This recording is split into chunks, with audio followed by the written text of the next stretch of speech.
नमस्कार दोस्तों, stock market studies में फिर से एक बार आपको बहुत-बहुत स्वागत है। तो आज मैं फिर से आपके सामने कुछ इम्पोर्टेंस कंपनी का अपडेट शेयर करने वाला हूँ, तो इस वीडियो को पूरा लास्ट तक देखना और अभी तक अपने चैनल को सब्सक्राइब नहीं किया तो ज़रूर कर लेना। सबसे पहले मैं डिस्कशन करूँगा फिनोटेक्स केमिकल्स लिमिटेड के बारे में। तो बेसिकली फिनोटेक्स केमिकल लिमिटेड एक ऐसे कंपनी है जिसका ग्रोथ बहुत स्ट्रॉन्ग है। मैं ऐसी बात क्यों बता रहा हूँ? क्योंकि मैं अगर इसके पेयर कंपनी से बात करूँ मतलब पूरा का पूरा केमिकल सेक्टर से बात करूँ, तो आप देख सकते हैं सारे कंपनीज़ का हालत देख लीजिए। पहले सेल्स का डेटा देख लीजिए। यहाँ पे फिनोटेक्स का जो सेल्स का ग्रोथ है, वो आप देख सकते हैं 11% के आसपास ग्रोथ हुआ और बाकी सारे कंपनीज़ देखिए नेगेटिव। सिर्फ दीपक नाइट्रेट को छोड़ दीजिए और बाकी सारे कंपनीज़ का देखिए हालत नेगेटिव के आसपास है। पिडिलाइट जैसे इतने बड़े कंपनीज़ का भी हालत खराब है।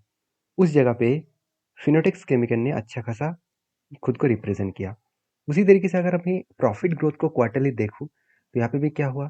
देखिए 16% का ग्रोथ, जहाँ पे टाटा केमिकल 73% प्रॉफिट डाउन है। गोदरेज इंडस्ट्रीज़ 100% का प्रॉफिट डाउन है। गोदरेज फ्लोरोकेमिकल्स 69% के आसपास डाउन है। तो सारे कंपनीज़ का हालत ख़राब है, सिर्फ फिनोटेक्स केमिकल का हालत पॉजिटिव है। तो मुझे लगता है जो सिचुएशन बना है, उस सिचुएशन के बेसिस में कंपनीज़ के ऊपर अच्छा खासा एक ग्रोथ देखने को मिला है।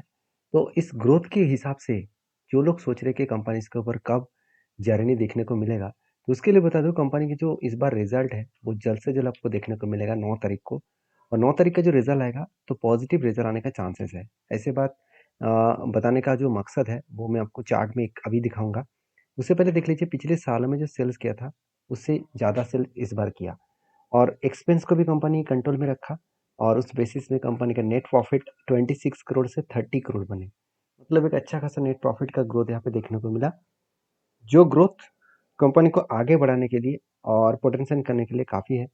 बाकी इस कंपनी के ऊपर जो डेटा अपडेट है, उसके बारे में बात करूँ तो बैलेंस शीट भी देखेंगे, तो कंपनी का जो रिज़र्व है, लगातार बढ़ते चले गए। कंपनी का बोरिंग्स एकदम ना के बराबर है और उसी बेसिस में कंपनी के जो फिक्स्ड एसेट है, वो भी लगातार बढ़ते चले गए। मतलब सारे पॉइंट्स कंपनी के फ़ेवर में है और कंपनी इसी पॉइंट्स के बेसिस में अच्छा खासा जर्नी करने के लिए तैयार है। हाँ, लास्ट कुछ फ्यू डेज़ में केमिकल सेक्टर का जो डिमांड है, थोड़ा-सा कम हुआ है। इसी के चलते कंपनी के ऊपर एक प्रेशराइज़ बनता हुआ देखने को मिले। अभी चलो एज ए इन्वेस्टर के बारे में चर्चा कर लेते हैं। एज ए इन्वेस्टर प्रोमोटर से लेकर एफएसडीएस पब्लिक हर किसी के पास आपको इन्वेस्टमेंट देखने को मिल जाएगा। मज़ेदार बात यही है कि एफएस ने क्या किया, मैं आपको चलो यहाँ पे दिखा देता हूँ। देखिए एफएस ने क्या किया, जो इतने दिनों से इस कंपनी को पसंद नहीं करते थे, वो अचानक इस कंपनी के ऊपर 1% से डायरेक्टली 3% से भी ज़्यादा होल्डिंग को बढ़ा दिया। उसी तरीके से अगर मैं डीएस मतलब म्यूचुअल फंड के बारे में बात करूँ, तो वो भी 3% के आसपास होल्डिंग को रखे हैं। तो मुझे लगता है जो सिचुएशन बना है, उस बेसिस में कंपनी के ऊपर एक अच्छा खासा जर्नी और जंप होने का चांसेस है। तो क्या सही में जंप हुआ है? चलो मैं आपको दिखाता हूँ। सबसे पहले देखिए कंपनी के ऊपर यहाँ पे मुझे एक पैटर्न्स देखने को मिला था। कुछ इस तरीके से पैटर्न्स बना था। पहले क्या बने? एक शानदार तरीके से कप बने, उसके बाद एक हैंडल पैटर्न बने और काफ़ी सारे पैटर्न्स बनने के बाद कंपनी के ऊपर क्या हुआ? यहाँ पे ब्रेकआउट हुआ, ब्रेकआउट कन्फर्मेशन हुआ, रीटेस्ट किया, उसके बाद देखिए कंपनी कुछ टाइम बिताया और फाइनली कंपनी ने टारगेट को अचीव किया। अभी जब भी टारगेट अचीव हुआ, उसके बीच में और एक ट्रेड बन चुके हैं। यहाँ पे कंटिन्यूअसली 3 बाइंग कैंडल बने। इस 3 बाइंग कैंडल को जब मैंने मार्किंग किया, तो 27 से 28% के आसपास यहाँ पे एक रेंज बने। तो 28% का रेंज बने, जो रेंज बहुत स्ट्रॉन्ग है। तो जब भी इस नीचे लेवल को टच किया, तब मैंने इस रेंज के हिसाब से यहाँ पे पॉजिटिव एक एंट्री बना और इसको ज़रूर कंटिन्यू कहाँ तक कर सकता हूँ मैं, इस हाई लेवल तक। क्यों? क्योंकि जहाँ तक इसका टेक्निकली चार्ट पैटर्न्स बना है, उसी बेसिस में यहाँ पे टारगेट बनने का चांसेस है। देखिए, मैं कोई आपको टारगेट नहीं दे रहा हूँ, मैं कोई आपको बाय सेल का रिकमेंडेशन नहीं कर रहा हूँ। आपको मैं ये बताने का कोशिश कर रहा हूँ कि आप इस तरीके से स्ट्रैटेजीज़ को ढूँढिए। ढूँढने के बाद कंपनी के फाइनेंशियल फंडामेंटल्स चेक करिए, उसके बाद उसको बैक टेस्टिंग करिए। देखिए, डायरेक्टली आप ट्रेड मत कर लेना। आप एटलीस्ट 10 साल पीछे जाकर टेस्ट करके देखना कि सही में इस तरीके से स्ट्रैटेजीज़ में दम है। अगर दम है तो उस कंपनी के ऊपर आप काम करने के लिए सोच सकते हैं। फिर भी मैं कहूँगा आप अगर बिगिनर है तो 1-2 क्वांटिटी के साथ काम करिए। 1-2 क्वांटिटी के साथ मैं इसीलिए काम करने के लिए बोलता हूँ क्योंकि आपको स्टार्टिंग फेज में आपको समझना पड़ेगा कि हाँ, उस स्ट्रैटेजीज़ में कितना पॉजिटिविटी है। अगर आपको कुछ ट्रेड लेने के बाद अगर आपका एक्यूरेसी ज़्यादा हुआ, तो आप उस कंपनी के ऊपर आपके हिसाब से ट्रेड ले सकते हैं, आपके हिसाब से क्वांटिटी सेट कर सकते हैं। मेरा मकसद यही है कि मैं इतने सालों से जो स्ट्रैटेजीज़ को फॉलो करके काम कर रहा हूँ, जहाँ पे मुझे स्ट्रैटेजीज़ में ज़्यादा से ज़्यादा टाइम सक्सेस मिला। ऐसे नहीं कहूँगा कि 100% सक्सेस मिला, 100% तो मार्केट से प्रॉफिट नहीं मिलता है। तो उस स्ट्रैटेजीज़ को मैं आपके साथ शेयर कर रहा हूँ। तो आपके क्या ओपिनियन है ज़रूर मुझे कमेंट्स करके बताना। जब इस लेवल तक टच करेंगे तो मैं वीडियो बनाकर शेयर भी कर दूँगा। नेक्स्ट जो कंपनी है उसका नाम है सीडीएसएल। सीडीएसएल मतलब central depository services limited. Basically India में दो डिपॉजिटरी सर्विसेज है, एक सीडीएसएल है और दूसरा है एनएसडीएल। तो इस दोनों कंपनी के ऊपर देखा जाए तो सीडीएसएल अकेला मार्केट में लिस्टिंग है, एनएसडीएल तो अभी तक मार्केट में लिस्टिंग हुआ नहीं, तो जिसका डायरेक्टली फायदा सीडीएसएल को मिल रहा है। क्योंकि देखिए एक कंपनी अगर मार्केट में है और दूसरा कंपनी नहीं है तो उसका डायरेक्टली फायदा तो मिलेगा ही मिलेगा। तो उस हिसाब से देखा जाए तो कंपनी के ऊपर एक अच्छा खासा जर्नी एंड पोटेंशियल कंपनीज के ऊपर देखने को मिला है। अभी सीडीएसएल लगातार भागते चले जा रहे हैं, उसके पीछे कुछ रीजन भी है, क्योंकि सीडीएसएल ने एक बड़ा अनाउंसमेंट भी किया है कि 1:1 रेशो के यहाँ पे बोनस इशू करने वाले हैं। तो जब से इस न्यूज़ पब्लिकली फ्लैश हुआ, देखिए अभी तक फाइनली वो अनाउंसमेंट नहीं किया कि कब वो बोनस देने वाले हैं, क्योंकि आप खुद ही जाकर यहाँ पे देख सकते हैं कि कंपनी का कोई भी यहाँ पे बोनस का अपडेट नहीं है। तो कंपनी ने सिर्फ यही कहा कि एक के बदले एक सर वो जल्द से जल्द बोनस के हिसाब से देने वाले हैं। तो देखिए मैं सोच रहा था कि इस बार कंपनी का क्वार्टर रिजल्ट में ही पब्लिश किया जाएगा, मगर हुआ कुछ उल्टा। रिजल्ट तो पब्लिश हो गया, रिजल्ट तो शानदार हुआ, अच्छा खासा यहाँ पे रिजल्ट भी देखने को मिला, मगर कंपनी कोई भी बोनस के अनाउंसमेंट नहीं किया। तो इसलिए देखिए कभी कभी होता क्या है, पब्लिक को खुश कराने के लिए शेयर के मतलब बाउंस बैक और बिग जर्नी दिखाने के लिए इस तरीके से ट्रिक्स कंपनी खेलते रहते हैं, क्योंकि जहाँ पे कंपनी का शेयर प्राइस भी एक जंप देखने को मिले और फायदा डायरेक्टली इन्वेस्टर को और बड़े बड़े प्लेयर्स को मिले, क्योंकि बड़े बड़े प्लेयर्स इस कंपनी के ऊपर निवेश करके रखे हैं। उसको फायदा दिलाने के लिए भी कभी कभी इस तरीके से गेम खेला जाता है। देखिए मार्केट में बहुत कुछ चलता है, तो आपको संभल कर पाव फैलाना, मतलब आपको पाव फैलाना पड़ेगा, क्योंकि हर जगह पे आप इस तरीके से न्यूज़ देखकर बोनस स्प्लिट डिविडेंड देखकर आप खुश हो जाकर उस कंपनी के ऊपर बाई सेल कर लेंगे, तो आप बुरी तरीके से फंस सकते हैं। देखिए मैं ये नहीं कहूँगा कि कंपनी में खराबी है, कंपनी में खराबी मतलब मेरे पॉइंट ऑफ व्यू से, मेरे रिसर्च के हिसाब से मुझे अच्छा लगता है, क्योंकि कंपनी का इन्वेस्टर भी ट्रस्टेड करता है, क्योंकि डीएस के पास 24% का होल्डिंग है और एफएस के पास 14% होल्डिंग है। तो बेस्ट तरीके से होल्डिंग इंस्टीट्यूशन के पास देखने को मिला, जो इस कंपनी को आगे बढ़ाने के लिए काफ़ी है। दूसरी बात और एक जो मुझे बेस्ट पॉइंट लगा, कंपनी के 1 रुपया भी कर्जा नहीं है। तो आप कहेंगे सर 1 करोड़ का तो कर्जा है, आप बता रहे हैं कि 1 रुपया भी कर्जा नहीं है।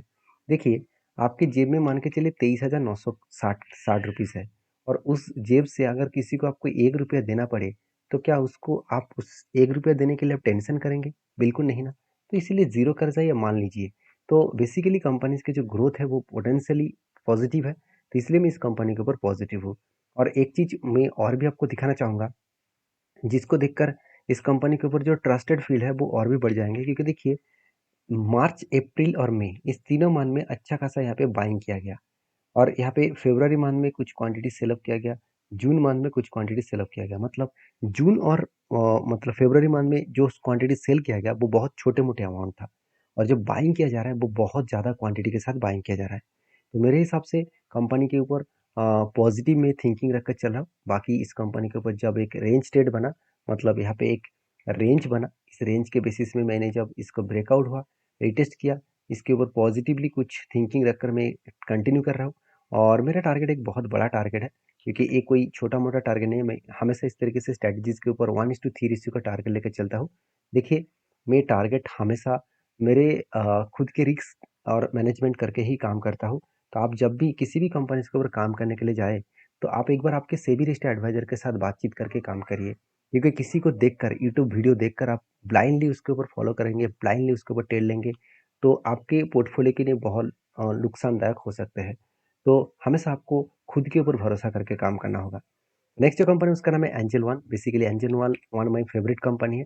इसके ऊपर मैं एज ए इन्वेस्टर भी हूँ, और जब जब ट्रेड मिला तब तक मैंने ट्रेड भी लिया। इसके ऊपर एक मैं डिटेल्स वीडियो भी आपको बना के शेयर किया था 2 हफ्ते पहले, कि मैंने बताया था कि 100% गेन अपकमिंग टाइम्स में आने का चांसेस है। मैं 100% गेन किस लिए बता रहा था, उसके पीछे कंपनी का टेक्निकली चार्ट पैटर्न है, वो मैं आपको दिखा देता हूँ। देखिए कंपनी के ऊपर एक बिग क्रैश देखने को मिला। बिग क्रैश में इसलिए बता रहा हूँ क्योंकि लंबा जर्नी होने के बाद कभी ना कभी तो करेक्शन होना चाहिए था। तो एक बिग क्रैश हुआ इसीलिए क्योंकि कंपनी लोअर लो बनते बनते नीचे आए, कंटिन्यूसली नीचे आए, और मैंने आपको ये भी बताया कि इसका जो मेनली सपोर्ट लेवल है 1937, इस लेवल तक आने का चांसेस है, क्योंकि यही लेवल को ब्रेक करने के बाद ही कंपनी ने एक बिग बाउंस किया था। तो इस लेवल बहुत स्ट्रांगली इसके लिए सपोर्ट रहेगा। अगर इस लेवल तक आए, अगर इस लेवल से मैं टॉप लेवल तक देखूँ तो ऑलमोस्ट 100% का जर्नी होने का चांसेस है। अभी देखिए 100% कब का मिलेगा, कितने दिनों में मिलेगा, किस तरीके से मिलेगा, ये किसी को पता नहीं होता। सिर्फ आपको एनालिसिस करके ही काम करना पड़ेगा। आपको भरोसा है कंपनी के ऊपर तो आप उस हिसाब से काम करिए। हाँ, कंपनी के ऊपर गुड पॉइंट्स यही है कि कंपनी हमेशा खुद के बिजनेस के ऊपर, नया टेक्नोलॉजी के ऊपर काम करते रहते हैं। जैसे कंपनी ये बता कि Indian angel one gains on 30 मतलब $30 मिलियन, तो $30 मिलियन का टोटल स्पेंडिंग करने वाला है। और वो भी किसके लिए? For AI, artificial intelligence. देखिए टेक्नोलॉजी इतना हाई हो रहा है, तो जिसके लिए जितने सारे स्टॉक ब्रोकिंग कंपनी है, अगर वो आर्टिफिशियल इंटेलिजेंस के ऊपर काम नहीं करेंगे तो उसका टेक्नोलॉजीज को ज़्यादा इनबिल्ड नहीं कर पाएंगे और डेवलपमेंट ज़्यादा नहीं किया जाएगा तो उस कंपनी का जो ऐप्स है, जो मतलब जिस जिस प्लेटफॉर्म के माध्यम से लोग ट्रेड करते हैं, उसका अगर टेक्नोलॉजी हाई नहीं हुआ तो फ्यूचर में वो पीछे चले जाएंगे और बाकी कंपनीज आगे आएगा, तो एक कंपटीशन का उसको बहुत बड़ा एक डेटा झेलना पड़ेगा। तो मेरे हिसाब से एंजल वन हमेशा इस तरीके से डेटा के लिए तैयार है, हमेशा इस तरीके से कामों के लिए तैयार है। बाकी आपकी क्या राय है जरूर कमेंट्स करके बताना। नेक्स्ट जो कंपनी उसका नाम है जीआरपी लिमिटेड। तो जीआरपी लिमिटेड एक 1900 करोड़ का कंपनी है और कंपनी का अगर मैं चार्ट के बारे में बात करूँ तो कंपनी धमाका परफॉर्मेंस किया। 3000 से लेकर 16 मतलब 15,000 तक कंपनी जर्नी दिखाया। शायद इसलिए कंपनी का मैनेजमेंट ने डिसीजन बड़ा लिया 3:1 का बोनस देने का। हर एक के बदले 3 शेयर कंपनी बोनस देने जा रहा है। तो इसका डेट भी मेंशन किया है 12 अगस्त। जो लोग बोनस पाना चाहते हैं इस कंपनी के ऊपर डीपली रिसर्च करें, उसके बाद काम करें। तो मिलते हैं नेक्स्ट वीडियो में, तब तक के लिए धन्यवाद।